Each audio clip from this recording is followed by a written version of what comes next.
ఈరోజు మనం శ్రీ విష్ణువుకు అత్యంత ప్రీతికరమైన ఒక విశేష శ్లోకాన్ని తెలుసుకుందాం. ఈ శ్లోకాన్ని ప్రతిరోజు ఉదయం లేదా సాయంత్రం కనీసం 3 సార్లు పూర్తి ఏకాగ్రతతో, భక్తితో పఠించడం వల్ల మీ అన్ని పనుల్లోనూ విజయం సిద్ధిస్తుంది.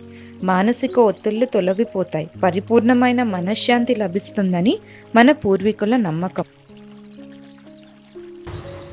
శాంతాకారం భుజగశయనం పద్మనాభం సురేశం విశ్వాధారం గగనసదృశం మేఘవర్ణం శుభాంగం లక్ష్మీకాంతం కమలనయనం యోగిహృద్యానగమ్యం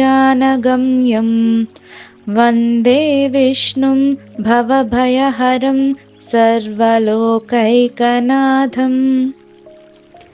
ఇలాంటి మరెన్నో వీడియోల కోసం లైక్ చేయండి, షేర్ చేయండి మరియు మరిన్ని భక్తి ఆధ్యాత్మిక విషయాల కోసం మా ఛానల్ను సబ్స్క్రైబ్ చేసుకోండి. సర్వే జనా సుఖినో భవంతు.